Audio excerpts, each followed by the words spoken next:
I'm Logan Crawford, and right now on the Spotlight Network, we're diving into the hauntingly vivid world of an amazing book. Matthew, why don't you help me out here with the pronunciation of the title a little bit? Yes, sir, Mr. Crawford.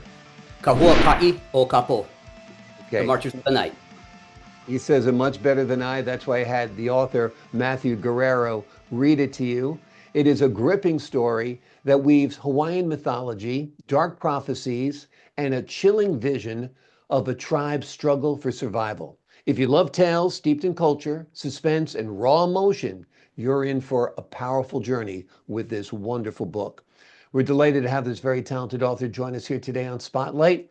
And we ask viewers like you to support authors like him by subscribing to our channel and by purchasing his amazing book. The links are below this interview. Matthew, thank you so much for joining us here today on Spotlight. Yes, sir. If I may start, Emmy-winning professionalism, impeccable delivery, ambition, clarity, tone, flawless anchor work. You drove broadcasts with Al Pacino, Martin Scorsese, and here you are to ask me about something that I've done. Well, it's an absolute joy to be sharing this experience with you, Mr. Logan Crawford. You, sir, are a master of the craft. Thank you so much, Matthew.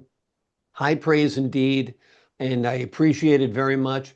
You're the master of the craft when it comes to writing a wonderful novel, and you've got it right there in your hands.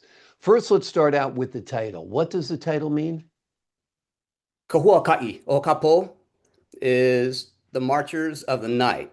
Traditionally, it is the ghosts of Hawaiian warriors running the battlefields throughout the island. In my story, uh, this actually occurs in the beginning, but not as you would think in the traditional sense. Historically, or it's common knowledge that if you hear the drums and the chanting and you feel the presence of the march um, coming towards you, protocol has you bowing down naked and not looking at them to show respect. So people have vanished, and in my story, on the 27th phase of the moon, which is the crescent moon, this actually occurs, but um, their family is in the procession. So that's how people are spared. Other people vanish. It's an important part of my book. In fact, their sons actually become night marchers themselves, but in a physical form.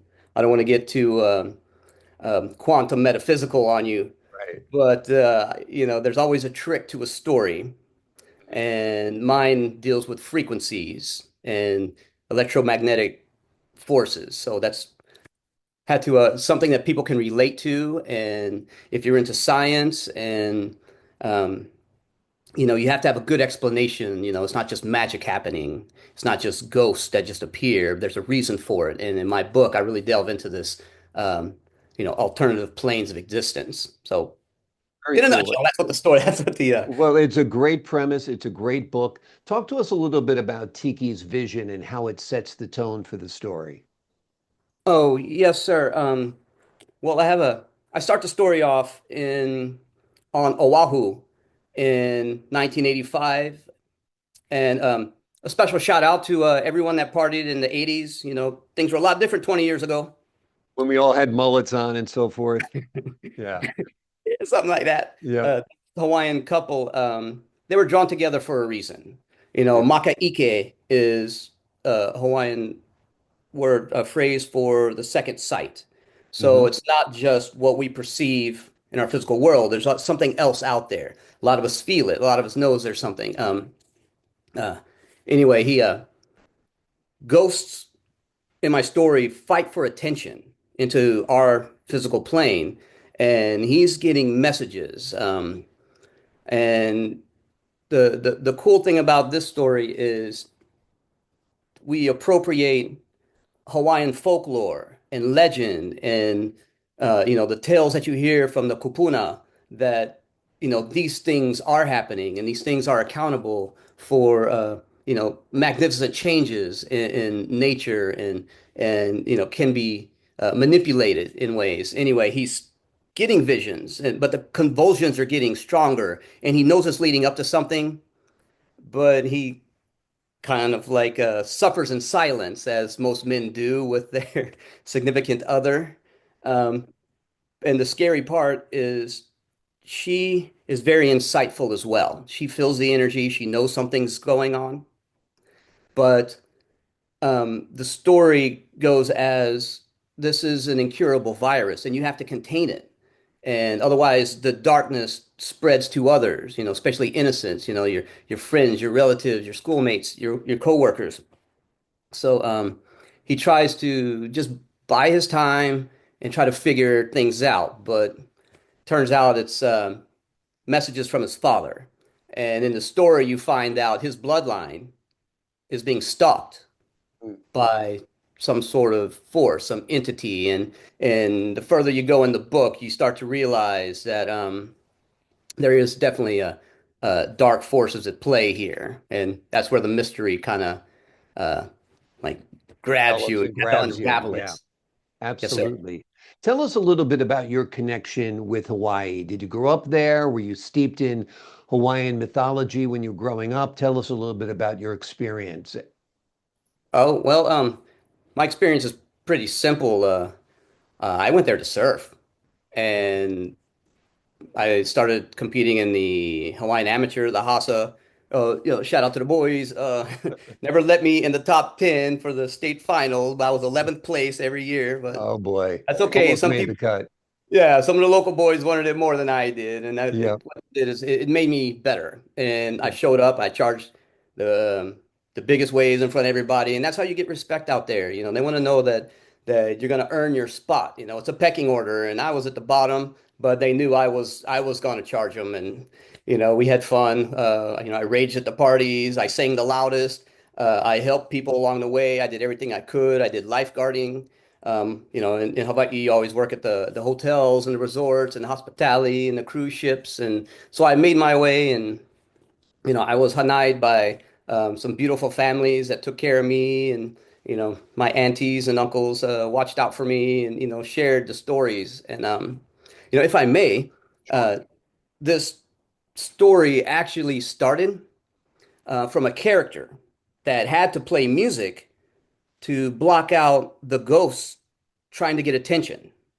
So one of the ways that they would do it is through humor and laughter. If they could get somebody to laugh, then they know they had a real connection with our physical plane. So they would say crazy stuff to him to make him laugh, and then he would repeat this, and he would sound crazy to other people. At the bus stop. Bus driver's like, "Bro, get off the bus, bro." It's it started off wild. So he played music in order to drown out the ghost. So that's where the story originally started in, I think, 1998.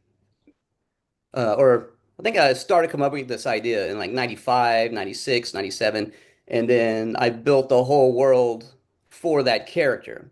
But we go into uh, Tiki Mano, um, and Alana Hunaka'i. And oh, by the way, all the names and situations that are in this book are actually real local boy adventures. And Very uh cool. yeah, so when my boys the Ohana on that side read this, they're gonna chuckle. It's gonna remember these Gotcha. things actually happened. Like So I it's an account remember of her. I my remember what she years. was like. Yeah, that's very, very cool. Tell us a Yes. little bit about Alana. She kind of drives the emotional core of the story. Oh, yes, sir. She would actually be the protagonist that holds it all together. And she has a twin sister on a different island. And she's the one that realized that there's an entity stalking the men in her family. Tiki, her sister actually gets married and leaves to Kauai. And he goes on a fishing expedition to Alaska. And interesting enough, there actually is an ancient Hawaiian heiau temple in Alaska. Canoes, the red feather cloaks, the pahoa, the clubs. It was an expedition. Um, years before, and uh, the entire chapter three is on those three sailors. Um, and but Alana is the one that's holding this family together, and she knows they're being stalked, and the struggle is the entity has entered a window in her mind, and she's seeing flashes Mm. of what transformed this. I don't want to give things away, Yeah, you so don't want to give too much, but yeah. earmuffs, please. Um, the lore and mysticism of World War II, Yeah. the new level of evil that the world witnessed and was shocked by. Yeah. There's a lot of uh, how do you say lore to it that I use in the story, and I have a lot of Japanese friends that they love the fact that I made the antagonist a Japanese Imperial Japanese officer in 1936. Now, people don't realize that they were already spreading biological weapons, weapons no, the world's never seen at that time. And the human experimentations that, I don't, well, I don't want to get into the historical Right. and the controversial part of it. But yeah, he finds himself on a mission to New Orleans to spread biological agents up the Mississippi River. He gets sidetracked in Haiti. The village priestess uh, during a revolution kind of finds a way to seduce him, and he falls in love, as one does when visiting a tropical island in the middle of a revolution. And he commits his eternal love to her as a way to um, learn about his true ancestors. Once he realized, she shows him things, and he's not serving the emperor anymore. As samurai do, they serve the emperor, but you know, uh, a small militant right-wing faction Mhm. assassinated the civilian parliament and took control of the government. So they were able to ensnare and enslave his entire nation. So if he's not serving the emperor anymore, who is he serving besides his true ancestors? Well, she offers him a way to dive into uh, his ancestry down to the first man, down to the first samurai, and it's a world that you can't pass up. It's an offer you can't pass up. You An know. offer too good, you can't refuse it. That's for sure. Oh, of Yeah. course. Let me ask you this. Have you envisioned this book as a film? Uh, yes, sir. Yeah. So growing up in Hawaii, you don't really have heroes besides what was it, Magnum PI, and we had a few shows come and go on the island. There's a couple of shows now, but it's basically the same kind, and that you try to, lifeguards are the heroes, and the Mhm. surfers are the heroes, and the ones that regulate the respect and the pono and the aloha spirit, the ones that embody, the righteousness of the islands and the people. And there's not enough uh, voice of the Maole. The Kanakas don't have, the story they can say this is truly ours. And this is why I wrote the book. I wanted uh, a story that's not just, you know, reading is such a, an experience where you immerse yourself into this world through the written word, but what a fascinating movie this would be.